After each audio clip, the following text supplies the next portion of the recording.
1971 ഒരു ദിവസം KS സേതുമാധവൻ സംവിധാനം ചെയ്യുന്ന അനുഭവങ്ങൾ പാളിച്ചകൾ എന്ന ചിത്രത്തിന്റെ ഷൂട്ടിംഗ് കാണാൻ എത്തിയവരിൽ ഒരാൾ, മെലിഞ്ഞ ഒരു പയ്യൻ, ഷോട്ടിന്റെ ഇടയിൽ ഗ്യാപ്പുള്ള ഒരു സമയം നോക്കി ഡയറക്ടർ സേതുമാധവനോട് ഈ ചിത്രത്തിൽ ചെറിയൊരു വേഷം ചെയ്യാൻ അവസരം തരാമോ എന്ന് ചോദിച്ചു. പയ്യനെ മൊത്തത്തിലൊന്ന് നോക്കിയ സേതുമാധവൻ വരാൻ പറഞ്ഞു. അന്നത്തെ പ്രമുഖ ഹാസ്യനടൻ ബഹദൂറിനോടൊപ്പം ഓടി വരുന്ന ഒരു സീനിൽ അവസരം കൊടുത്തു. ശക്തിയേറിയ റിഫ്ലക്ടേഴ്സ് കാരണം ആ പയ്യൻ കണ്ണുകൾ ചെറുതായി അടച്ചു പിടിച്ചിരുന്നു. I could not open. I was keeping like this. And he said, don't act. He thought I was acting because the scene was a little emotional. When the film was released, I became a star in the local, my village.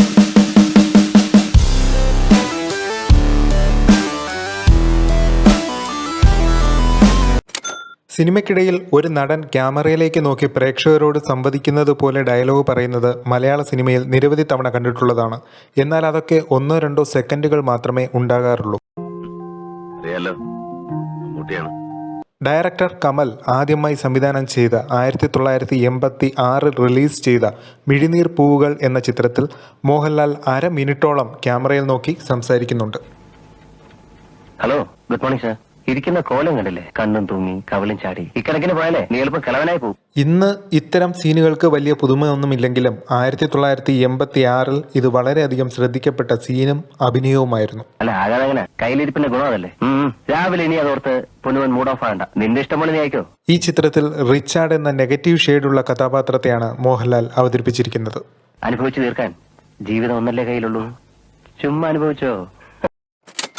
മലയാളത്തിന്റെ CBI സീരീസിന്റെ കൂട്ടായ്മയായ Mammootty, SN സ്വാമി, K മധു എന്നിവർ 1990 തമിഴിലെടുത്ത ചിത്രമാണ് മൗനം സമ്മതം.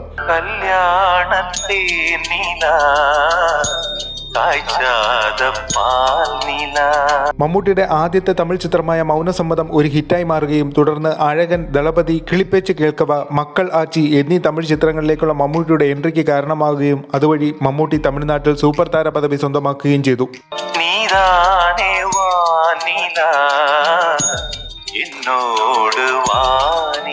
മൗനം സമ്മതത്തിലെ ഇളയരാജ സംഗീത സംവിധാനം നിർവഹിച്ച ഈ ഗാനത്തിന് ഒരു പ്രത്യേകതയുണ്ട്.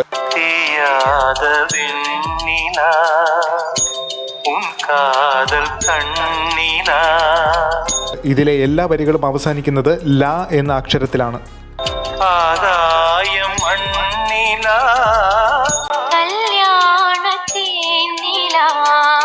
പണ്ടെപ്പോഴോ നടൻ ശ്രീനിവാസൻ പറഞ്ഞിട്ടുണ്ട്, മോഹൻലാൽ എന്നയാൾ ഇത്ര വലിയ നടനാണോ, ഇതിനു മാത്രം എന്താണ് അയാൾ ആ സിനിമയിൽ അഭിനയിച്ചത് എന്നിങ്ങനെയുള്ള തോന്നലുകൾ ഉണ്ടായാൽ അയാൾ അഭിനയിച്ച ചിത്രങ്ങളുടെ മറ്റ് ഭാഷകളിലെ റീമേക്ക് കണ്ടാൽ മതിയാകുമെന്ന്. ഒരു കഥാപാത്രത്തെ മോഹൻലാൽ എന്ന നടൻ ഉൾക്കൊണ്ടത് എങ്ങനെയെന്നും ഓവർ ആക്ടിങ്ങിലേക്ക് പോകാതെ ആ കഥാപാത്രത്തെ എങ്ങനെയാണ് അയാൾ നിലനിർത്തിയതെന്നും ഇത്തരം റീമേക്കുകളിലൂടെ നമുക്ക് മനസ്സിലാക്കാം. 2022 ഇറങ്ങിയ തെലുങ്ക് സൂപ്പർ സ്റ്റാർ ചിരഞ്ജീവിയുടെ ഗോഡ് ഫാദർ എന്ന സിനിമ മോഹൻലാലിന്റെ ലൂസിഫർ എന്ന സിനിമയുടെ റീമേക്കാണ്. തന്നെ കൊണ്ടൊന്നും കൂട്ടിയേ കൂടില്ല, നല്ല പ്രായം വല്ല പണിക്ക് പോയിക്കൂടാ.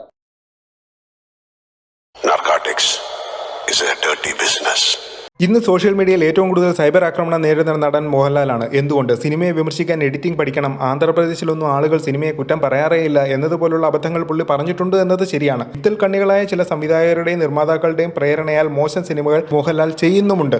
അതൊക്കെ ട്രോൾ ചെയ്യപ്പെടേണ്ടതുമാണ്. എന്നാൽ അതിനുമപ്പുറം ഇയാളുടെ വാക്കുകൾ വളച്ചൊടിക്കാനും തരക്കേടില്ലാത്ത ചിത്രങ്ങൾ പോലും വളരെ മോശമാണെന്ന് ചിത്രീകരിക്കാനും വലിയൊരു സംഘം തന്നെ ഉള്ളതുപോലെ തോന്നിയിട്ടുണ്ട്. ഇയാൾക്കുള്ളതിനേക്കാൾ 10 മടങ്ങ് തുടർ പരാജയ ചിത്രങ്ങളുള്ള നായകന്മാരും ഇയാളേക്കാൾ 10 മടങ്ങ് വിട്ടിത്തങ്ങളും അഹങ്കാരവും ഇന്റർവ്യൂസിൽ വിളമ്പുന്ന നടന്മാരും ഇയാൾ ക്രൂശിക്കപ്പെടുന്നതിന്റെ പകുതി പോലും ക്രൂശിക്കപ്പെടുന്നതായി തോന്നിയിട്ടില്ല. മോഹൻലാൽ എന്ന നടനെ വ്യക്തിഹത്യ ചെയ്യുന്നതിനായി മാത്രം ഒരു സിനിമ തന്നെ ഇറക്കുകയും പൊതുവേദികളിലും ചാനൽ ഇൻ്റർവ്യൂസിലുമെല്ലാം മോഹൻലാൽ എന്ന നടനെ കാലങ്ങളായി തേജോവധം ചെയ്തുകൊണ്ടിരിക്കുന്ന സൽഗുണസമ്പന്നനായ ഉള്ളതുപോലെ പറയുന്ന ശ്രീനിവാസൻ എന്ന വ്യക്തി എന്തുകൊണ്ടായിരിക്കും മമ്മൂട്ടിയുടെ കഥകളൊന്നും അധികം പറയാത്തതെന്ന് പലപ്പോഴും ആലോചിച്ചിട്ടുണ്ട്. അല്ല, എനിക്ക് വേറൊന്നുമല്ല, ഞാൻ അറിയാതെ സാറിന്റെ പഴയ കാര്യങ്ങൾ എന്തെങ്കിലും ജനങ്ങളോട് പറഞ്ഞു പോകുന്നൊരു പേടി. എന്തോ എന്റെ പഴയ കാര്യങ്ങൾ നീ വല്ലവരോടും പറഞ്ഞാൽ അന്ന് തന്നെ ബോംബെ നാളെ പിറ്റേന്ന് തന്നെ നിന്റെ ശവം ഈ കായലിൽ പൊന്നു.